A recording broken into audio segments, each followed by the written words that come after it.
नमस्कार दोस्तों, PMS IQ study YouTube channel में आप सभी का एक बार फिर से मैं प्रवीण सत्संगी सर बहुत बहुत स्वागत करता हूं। दोस्तों, आज की एक और वीडियो क्लास हम लेकर आ गए हैं।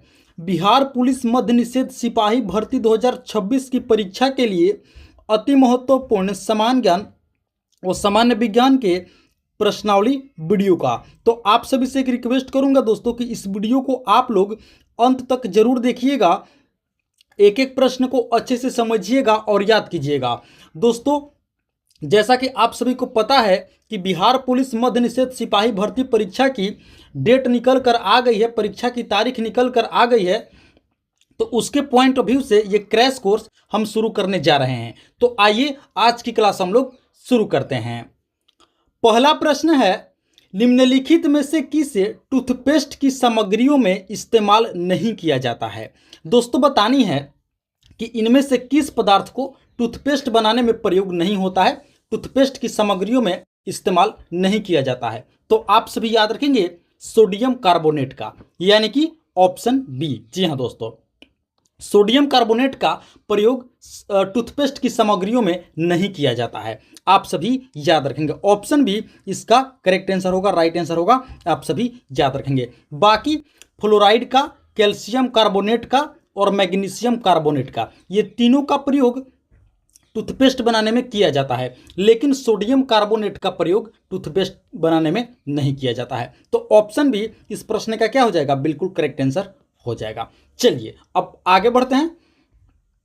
अगला प्रश्न है, विक्टोरिया झरना किस देश में स्थित है। विक्टोरिया झरना, तो आप लोग याद रखेंगे दोस्तों, अफ्रीका में। ऑप्शन डी इस प्रश्न का बिल्कुल करेक्ट आंसर होगा। विक्टोरिया वाटरफॉल्स किस देश में है, तो आप लोग याद रखेंगे अफ्रीका में। चलिए अब आगे बढ़ते हैं। अगला प्रश्न है दोस्तों, एक क्रेडिट कार्ड को स्वाइप करना किसके सिद्धांत पर आधारित है। दोस्तों, बतानी है कि क्रेडिट कार्ड जो स्वाइप किया जाता है ये किस सिद्धांत पर स्वाइप किया जाता है। तो आप लोग याद रखेंगे इलेक्ट्रोमैग्नेटिक इंडक्शन, यानी कि ऑप्शन ए। जी हाँ दोस्तों, किसी भी क्रेडिट कार्ड को स्वाइप करना वो इलेक्ट्रोमैग्नेटिक इंडक्शन के सिद्धांत पर कार्य होता है। तो ऑप्शन बी, ऑप्शन ए इस प्रश्न का बिल्कुल करेक्ट आंसर होगा। आप सभी याद रखेंगे इलेक्ट्रोमैग्नेटिक इंडक्शन। आइए अब आगे बढ़ते हैं। अगला प्रश्न है, शरीर में कैल्शियम ऑक्सलेट की बहुत ज़्यादा मात्रा होने पर होती है। दोस्तों, बतानी है कि अगर हमारे शरीर में कैल्शियम ऑक्सलेट की बहुत ज़्यादा मात्रा हो जाती है, अत्यधिक मात्रा हो जाती है, तो हमारे शरीर में क्या होता है। तो आप लोग याद रखेंगे दोस्तों पथरी, यानी कि ऑप्शन सी। जी हाँ दोस्तों, जो हमारे शरीर में पथरी होता है, स्टोन होता है, वो कैल्शियम ऑक्सलेट होता है। आप लोग इसे अच्छे से याद रखेंगे। ऑप्शन सी इस प्रश्न का बिल्कुल करेक्ट आंसर होगा। कैल्शियम ऑक्सलेट की बहुत ज़्यादा मात्रा होने पर हमारे शरीर में पथरी होती है। आइए अब आगे बढ़ते हैं। अगला प्रश्न है दोस्तों, निम्नलिखित में से कौन सा मुख्य रूप से भारत का लोक नृत्य नहीं है। दोस्तों, बतानी है कि इनमें से कौन सा लोक नृत्य भारत का मुख्य रूप से वो नहीं है। तो आप लोग याद रखेंगे मोहिनी अट्टम, यानी कि ऑप्शन ए। जी हाँ दोस्तों, जो मोहिनी अट्टम है ये मुख्य रूप से भारत का लोक नृत्य नहीं है। ये क्या है, केरल राज्य का शास्त्रीय नृत्य है। इस पॉइंट को आप लोग अच्छे से याद रखेंगे। जो मोहिनी अट्टम है ये दोस्तों केरल राज्य का क्या है, एक शास्त्रीय नृत्य है। आप लोग इसे अच्छे से याद रखेंगे। तो ऑप्शन ए इस प्रश्न का बिल्कुल करेक्ट आंसर हो जाएगा, मोहिनी अट्टम। आइए अब आगे बढ़ते हैं। अगला प्रश्न है दोस्तों, ओखला पक्षी अभयारण्य कहाँ स्थित है। ओखला पक्षी अभयारण्य, तो आप लोग याद रखेंगे ये दिल्ली एनसीआर क्षेत्र के अंतर्गत आता है, यानी कि ऑप्शन डी इस प्रश्न का बिल्कुल करेक्ट आंसर होगा। ओखला पक्षी अभयारण्य कहाँ स्थित है, तो आप लोग याद रखेंगे दिल्ली एनसीआर क्षेत्र के अंतर्गत ये आता है। एनसीआर का दोस्तों पूरा नाम होता है, पूर्ण रूप होता है नेशनल कैपिटल रीजन। आप लोग इसे अच्छे से याद रखेंगे। एनसीआर का पूर्ण रूप क्या होता है, नेशनल कैपिटल रीजन। और जो ओखला पक्षी अभयारण्य है ये दोस्तों इसी के अंतर्गत आता है, दिल्ली एनसीआर के क्षेत्र के अंतर्गत। आइए अब आगे बढ़ते हैं। अगला प्रश्न है, निम्नलिखित में से किस धातु का प्रयोग माइक्रोचिप बनाने के लिए किया जाता है। दोस्तों बतानी है कि इनमें से किस धातु का प्रयोग माइक्रोचिप बनाने के लिए किया जाता है। तो आप लोग याद रखेंगे सिलिकॉन धातु का प्रयोग माइक्रोचिप बनाने के लिए किया जाता है, यानी कि ऑप्शन सी इस प्रश्न का बिल्कुल करेक्ट आंसर होगा। सिलिकॉन धातु का प्रयोग माइक्रोचिप बनाने के लिए होता है। आइए अब आगे बढ़ते हैं। अगला प्रश्न है, कल्हड़ द्वारा रचित राजतरंगिणी पुस्तक में किन राजाओं का वर्णन किया गया है। किन राज्यों के राजाओं का वर्णन किया गया है। देखिए दोस्तों, राजतरंगिणी पुस्तक के रचयिता कौन है? कल्हड़। कल्हड़ के द्वारा रचित यह क्या है? पुस्तक है। तो बतानी है कि इस पुस्तक में किन राज्यों के राजाओं का वर्णन किया गया है। तो आप लोग याद रखेंगे कश्मीर के राजाओं का, यानी कि ऑप्शन बी। जी हाँ दोस्तों, कल्हड़ के द्वारा रचित राजतरंगिणी पुस्तक में कश्मीर के राजाओं का वर्णन किया गया है। आप सभी अच्छे से याद रखेंगे, यानी कि ऑप्शन बी इस प्रश्न का बिल्कुल करेक्ट आंसर होगा। चलिए अब आगे बढ़ते हैं। अगला प्रश्न है, कप्तान रूप सिंह स्टेडियम कहाँ स्थित है? कप्तान रूप सिंह स्टेडियम, तो आप लोग याद रखेंगे दोस्तों ग्वालियर में, यानी कि ऑप्शन बी। जी हाँ दोस्तों, कप्तान रूप सिंह स्टेडियम मध्य प्रदेश के ग्वालियर शहर में स्थित है। ऑप्शन बी इस प्रश्न का बिल्कुल करेक्ट आंसर होगा। चलिए अब आगे बढ़ते हैं। अगला प्रश्न है दोस्तों, निम्नलिखित में से कौन सी गुफाओं की खुदाई राजा खारवेल द्वारा की गई थी? दोस्तों बतानी है कि इनमें से किस गुफा की जो खुदाई है वो राजा खारवेल के द्वारा की गई थी। तो आप लोग याद रखेंगे खंडगिरी की गुफाएं, यानी कि ऑप्शन डी। जी हाँ दोस्तों, खंडगिरी की जो गुफाएं हैं ये राजा खारवेल के द्वारा इसकी खुदाई की गई थी। तो ऑप्शन डी इस प्रश्न का बिल्कुल करेक्ट आंसर हो जाएगा। आप सभी याद रखेंगे ऑप्शन डी। चलिए अब आगे बढ़ते हैं।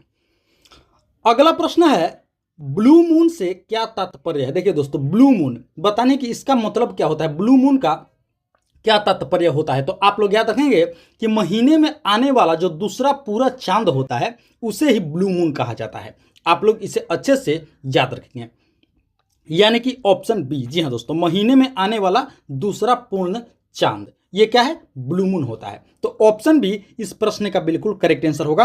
आप सभी याद रखेंगे, महीने में आने वाला दूसरा पूरा चांद को ब्लू मून कहा जाता है। आइए अब आगे बढ़ते हैं। दोस्तों अगले प्रश्न से पहले आप सभी से एक रिक्वेस्ट करूंगा कि अभी तक आप लोगों ने इस वीडियो को एक लाइक नहीं किए हैं, तो दोस्तों आप लोग इस वीडियो को एक लाइक जरूर कर देंगे। और साथ ही साथ PMS IQ study YouTube channel पर आप लोग पहली बार विजिट किए हैं तो दोस्तों इस चैनल को भी आप लोग जरूर से जरूर सब्सक्राइब कर लेंगे। इसी तरह के महत्वपूर्ण प्रश्नावली वीडियो प्रतिदिन देखने के लिए और अपनी तैयारी को बेहतर और मजबूत करने के लिए वीडियो को एक लाइक कर देंगे, चैनल को सब्सक्राइब कर लेंगे। और हाँ दोस्तों, आप लोग इस वीडियो क्लास में अंत तक जरूर बने रहेंगे। आगे और भी मोस्ट इंपॉर्टेंट GK GS के प्रश्न होने वाले हैं जो बिहार पुलिस मध्य निषेध सिपाही भर्ती परीक्षा के लिए बहुत ही महत्वपूर्ण होंगी। तो आइए अब आगे बढ़ते हैं। अगला प्रश्न है, क्रिकेट का बल्ला यानी कि बैट बनाने के लिए किस प्रकार की लकड़ी का प्रयोग किया जाता है? तो दोस्तों क्रिकेट का बैट बनाने के लिए, बल्ला को बनाने के लिए विल्लो प्रकार की लकड़ी का प्रयोग किया जाता है, यानी कि ऑप्शन बी इस प्रश्न का बिल्कुल करेक्ट आंसर होगा। आप सभी याद रखेंगे, क्रिकेट का बैट बनाने के लिए, बल्ले को बनाने के लिए विल्लो प्रकार की लकड़ी का प्रयोग किया जाता है। आइए अब आगे बढ़ते हैं। अगला प्रश्न है, भोजन से प्राप्त ऊर्जा को किस इकाई में मापा जाता है? दोस्तों बतानी है कि भोजन से जो ऊर्जा प्राप्त होती है उस ऊर्जा को किस इकाई में, किस यूनिट में मापा जाता है? तो आप लोग याद रखेंगे कैलोरीज में, यानी कि ऑप्शन ए। जी हाँ दोस्तों, भोजन से प्राप्त ऊर्जा को कैलोरीज इकाई में मापा जाता है। ऑप्शन ए इस प्रश्न का बिल्कुल करेक्ट आंसर होगा। आइए अब आगे बढ़ते हैं। अगला प्रश्न है दोस्तों, निम्नलिखित में से कौन सा उपकरण रासायनिक ऊर्जा को विद्युतीय ऊर्जा में परिवर्तित करता है? दोस्तों बतानी है कि इनमें से कौन सा उपकरण जो है ये रासायनिक ऊर्जा को विद्युत ऊर्जा में क्या करता है? परिवर्तित करता है, चेंज करता है। तो आप लोग याद रखेंगे दोस्तों बैटरी, यानी कि ऑप्शन सी। जी हाँ दोस्तों, जो बैटरी है ये क्या करता है? रासायनिक ऊर्जा को विद्युतीय ऊर्जा में परिवर्तित करता है। ऑप्शन सी इस प्रश्न का बिल्कुल करेक्ट आंसर होगा। आप सभी याद रखेंगे। चलिए अब आगे बढ़ते हैं। अगला प्रश्न है दोस्तों, मध्य प्रदेश स्थित विख्यात सांची स्तूप किसके द्वारा बनाया गया था? देखिए दोस्तों, आप सभी को पता होगा, नहीं पता है तो याद रखेंगे। जो सांची स्तूप है ये मध्य प्रदेश में स्थित है, जो बहुत ही विख्यात है, प्रसिद्ध है। तो बतानी है कि ये किन के द्वारा बनाया गया था, तो आप लोग याद रखेंगे सम्राट अशोक के द्वारा बनाया गया था। यानी कि ऑप्शन बी इस प्रश्न का बिल्कुल करेक्ट आंसर होगा। मध्य प्रदेश स्थित विख्यात सांची का स्तूप किसके द्वारा बनाया गया था, तो आप लोग याद रखेंगे ये सम्राट अशोक के द्वारा बनाया गया था। चलिए अब आगे बढ़ते हैं। अगला प्रश्न है, पौधों की पत्तियों से पानी के वाष्पीकरण को क्या कहा जाता है? बहुत ही महत्वपूर्ण प्रश्न है दोस्तों। बतानी है कि पौधों की पत्तियों से जो पानी का वाष्पीकरण होता है इन्हें क्या कहा जाता है, तो आप लोग याद रखेंगे ट्रांसपिरेशन कहा जाता है दोस्तों। क्या कहा जाता है? ट्रांसपिरेशन। ऑप्शन ए इस प्रश्न का बिल्कुल करेक्ट आंसर होगा। आप सभी याद रखेंगे पौधों की पत्तियों से पानी के वाष्पीकरण को ट्रांसपिरेशन कहा जाता है। चलिए अब आगे बढ़ते हैं। अगला प्रश्न है, हिपैरिन नामक प्रोटीन का उत्पादन किस अंग के द्वारा होता है? दोस्तों बतानी है कि जो हिपैरिन नामक प्रोटीन है ये बताने है कि किस अंग के द्वारा स्रावित होता है, उत्पादन इसका किस अंग के द्वारा होता है। तो आप लोग याद रखेंगे इसका दोस्तों जो उत्पादन होता है वो होता है यकृत से, यानी कि लीवर से। ऑप्शन बी इस प्रश्न का बिल्कुल करेक्ट आंसर होगा। हिपैरिन नामक प्रोटीन का जो उत्पादन है दोस्तों ये यकृत से होता है, लीवर से होता है। तो ऑप्शन बी इस प्रश्न का बिल्कुल करेक्ट आंसर हो जाएगा। आइए अब आगे बढ़ते हैं। अगला प्रश्न है, पिस्टल यानी कि रिवॉल्वर का आविष्कार किसने किया था? दोस्तों पिस्टल यानी कि रिवॉल्वर के आविष्कारक का नाम बताना है, तो आप लोग याद रखेंगे सैमुअल कोल्ट। ऑप्शन डी इस प्रश्न का बिल्कुल करेक्ट आंसर होगा। पिस्टल यानी कि रिवॉल्वर का आविष्कार कौन किए थे, तो आप लोग याद रखेंगे सैमुअल कोल्ट। चलिए अब आगे बढ़ते हैं। अगला प्रश्न है, निम्नलिखित में से कौन सा बर्फ और धूल के न्यूक्लियस से बना खगोलीय पिंड है? दोस्तों बतानी है कि इनमें से कौन सा बर्फ और धूल के न्यूक्लियस से बना क्या है, एक खगोलीय पिंड है। तो आप लोग याद रखेंगे कोमेट, यानी कि ऑप्शन सी। जी हाँ दोस्तों, जो कोमेट है ये क्या है, बर्फ और धूल के न्यूक्लियस से बना खगोलीय पिंड है। आप लोग याद रखेंगे, जिसे धूमकेतु भी कहा जाता है। आप लोग इसे अच्छे से याद रखेंगे। ऑप्शन सी इस प्रश्न का बिल्कुल करेक्ट आंसर होगा कोमेट। चलिए अब आगे बढ़ते हैं। अगला प्रश्न है, निम्नलिखित में से कौन सा नाइट्रोजन फिक्सिंग बैक्टीरिया है? तो आप लोग याद रखेंगे राइजोबियम, यानी कि ऑप्शन बी। जी हाँ दोस्तों, जो राइजोबियम है ये क्या है, नाइट्रोजन फिक्सिंग बैक्टीरिया है। ऑप्शन बी इस प्रश्न का बिल्कुल करेक्ट आंसर होगा। आइए अब आगे बढ़ते हैं। अगला प्रश्न है दोस्तों, किस भारतीय राज्य को संपूर्ण डिजिटल राज्य घोषित किया गया है? दोस्तों बतानी है कि भारत का वो कौन सा राज्य है जो क्या है, संपूर्ण डिजिटल राज्य है, यानी कि पूरी तरह से आधुनिक राज्य है, डिजिटल राज्य है। तो आप लोग याद रखेंगे केरल, यानी कि ऑप्शन डी। जी हाँ दोस्तों, केरल जो है ये भारत का पहला संपूर्ण डिजिटल राज्य है। आप लोग याद रखेंगे ऑप्शन डी इस प्रश्न का बिल्कुल करेक्ट आंसर होगा। दोस्तों आप लोगों को एक और पॉइंट बता दें कि जो केरल है ये इसका नाम अब परिवर्तित हो चुका है, इसके नाम को बदला जा चुका है, और जो नया नाम है वो है केरलम। आप लोग इस पॉइंट को भी अच्छे से याद रखेंगे। केरल राज्य का जो परिवर्तित नाम है वो अब दोस्तों क्या हो गया है, केरलम हो गया है। तो आप लोग इसे अच्छे से याद रखेंगे। तो चलिए अब आगे बढ़ते हैं।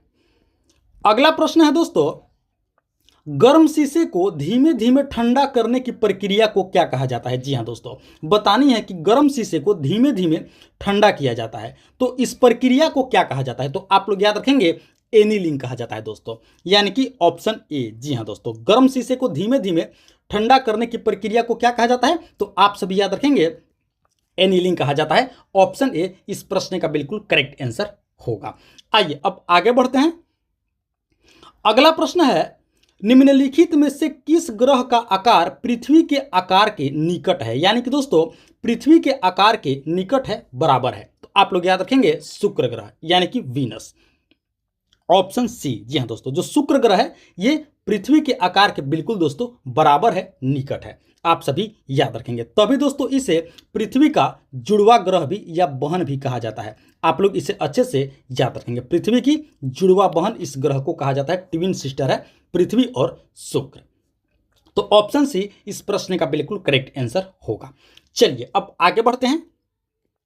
अगला प्रश्न है यूएफओ से क्या तात्पर्य है। दोस्तों बताने हैं कि यूएफओ से क्या तात्पर्य है, इसका पूर्ण रूप क्या होता है, फुल फॉर्म क्या होता है। तो आप लोग याद रखेंगे अनआइडेंटिफाई फ्लाइंग ऑब्जेक्ट, यानी कि ऑप्शन बी। जी हाँ दोस्तों, यूएफओ से क्या मतलब होता है, तो आप लोग याद रखेंगे अनआइडेंटिफाइड फ्लाइंग ऑब्जेक्ट। तो ऑप्शन बी इस प्रश्न का बिल्कुल करेक्ट आंसर होगा, आप सभी याद रखेंगे। चलिए अब आगे बढ़ते हैं। अगला प्रश्न है ब्रिटिश से लड़ते हुए रानी लक्ष्मीबाई का देहांत कहाँ हुआ था। जी हाँ दोस्तों, बतानी है कि ब्रिटिश से लड़ते हुए रानी लक्ष्मीबाई की देहांत यानी कि इनकी मृत्यु कहाँ हुई थी। तो आप लोग याद रखेंगे ग्वालियर में। ऑप्शन बी इस प्रश्न का बिल्कुल करेक्ट आंसर होगा। रानी लक्ष्मीबाई का देहांत कहाँ हुआ था, तो आप लोग याद रखेंगे ग्वालियर में हुआ था। चलिए अब आगे बढ़ते हैं। अगला प्रश्न है दोस्तों, उस वास्तुकार का नाम बताएं जिसने नई दिल्ली को डिजाइन किया था। जी हाँ दोस्तों, बतानी है कि नई दिल्ली को डिजाइन करने वाला वास्तुकार यानी कि आर्किटेक्चर कौन था। तो आप लोग याद रखेंगे Sir Edwin Lutyens. Option B इस प्रश्न का बिल्कुल करेक्ट आंसर होगा। नई दिल्ली को डिजाइन करने वाला वास्तुकार कौन था, तो आप लोग याद रखेंगे Sir Edwin Lutyens. Option B इस प्रश्न का बिल्कुल करेक्ट आंसर होगा। आइए अब आगे बढ़ते हैं। अगला प्रश्न है बाइफोकल लेंस का आविष्कार किसने किया था। बाइफोकल लेंस का, तो आप लोग याद रखेंगे दोस्तों बेंजामिन फ्रैंकलिन। ऑप्शन बी भी इस प्रश्न का बिल्कुल करेक्ट आंसर हो जाएगा। बाइफोकल लेंस का आविष्कार कौन किए थे, तो आप लोग याद रखेंगे बेंजामिन फ्रैंकलिन। चलिए अब आगे बढ़ते हैं। अगला प्रश्न है धौलावीरा एक पुरातात्विक स्थान किस समयावधि से जुड़ा हुआ है। जी हाँ दोस्तों, बतानी है कि धौलावीरा क्या है, एक पुरातात्विक स्थल है, स्थान है। बतानी है कि किस समय से जुड़ा हुआ है, किस समयावधि से जुड़ा हुआ है। तो आप लोग याद रखेंगे सिंधु घाटी सभ्यता का यह क्या है, एक पुरातात्विक स्थान है। ऑप्शन सी इस प्रश्न का बिल्कुल करेक्ट आंसर होगा। धौलावीरा क्या है दोस्तों, सिंधु घाटी सभ्यता से संबंधित एक पुरातात्विक स्थल है। तो ऑप्शन सी इस प्रश्न का बिल्कुल करेक्ट आंसर होगा। आइए अब आगे बढ़ते हैं।